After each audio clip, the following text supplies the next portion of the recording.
ഇന്ന് ഒരുപാട് ഭിക്ഷുക്കൾ അല്ലെങ്കിൽ സന്യാസിമാരുണ്ട്. സന്യാസം കിട്ടിയ ഉടനെ അവർക്ക് ലാഭസത്കാര പ്രസിദ്ധി ഒരുപാട് ലഭിക്കും. ചിലപ്പോൾ അഹങ്കരിക്കും. അഹങ്കരിച്ചില്ലെങ്കിൽ അടുത്ത പടി ശീലം, അവരുടെ ശീലം വളരെ നന്നായിട്ടുണ്ടാവും. 5 ശീലങ്ങളും വളരെ കറക്റ്റായിട്ട് അവർ പാലിക്കുന്ന സമയത്ത് അവർ സ്വയം അഹങ്കരിക്കും, മറ്റുള്ളവർ നിന്ദിക്കും. നോക്കൂ, ഞാൻ ശീലവാനാണ്, എൻ്റെ അത്ര ശീലം ആർക്കുമില്ല, ബാക്കിയുള്ളവരെല്ലാം ശീലവാന്മാരല്ല എന്ന് പറയുന്ന രീതിയിൽ അവർ സംസാരിക്കും.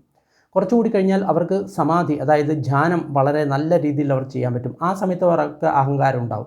നോക്കൂ, എന്നെ പോലെ ധ്യാനിക്കുന്ന ഒരു വ്യക്തിയില്ല, എൻ്റെ പോലെ മനസ്സിൽ സമാധി കിട്ടുന്ന ഒരു വ്യക്തിയില്ല എന്ന് പറഞ്ഞിട്ട് അവരുടെ മനസ്സിൽ അഹങ്കാരം അവരുണ്ടാക്കും. അല്ലെങ്കിൽ ഏതെങ്കിലും ഒരു വ്യക്തി ടീച്ചറായി എന്ന് വിചാരിക്കുക, ധ്യാനം പഠിപ്പിക്കുന്ന ടീച്ചർ. ആ സമയത്ത് ആ സീറ്റിലിരിക്കുന്ന സമയത്ത് ആ വ്യക്തിയുടെ ഉള്ളിൽ അഹങ്കാരം ഉണ്ടാകും. നോക്കൂ, ഞാൻ വളരെ വിശിഷ്ടനായിട്ടുള്ള വ്യക്തിയാണ്, എനിക്ക് എല്ലാ കാര്യങ്ങളും ഉണ്ട്, അതുകൊണ്ടാണ് ഞാനവിടെ ഇരിക്കുന്നത് എന്ന് പറഞ്ഞ അഹങ്കാരം ഉണ്ടാകും. അതോടുകൂടി ആ വ്യക്തിയുടെ മുക്തിയിലേക്കുള്ള പോക്ക് അതോടുകൂടി തീർന്നു. കാരണം അഹങ്കാരം, ഞാനെന്ന ഭാവം, ഇത് വീണ്ടും വീണ്ടും കൂടി വരുന്നു. മുക്തിയുടെ വിപരീത ദിശയിലേക്കാണ് ആ വ്യക്തി സഞ്ചരിക്കുന്നത്.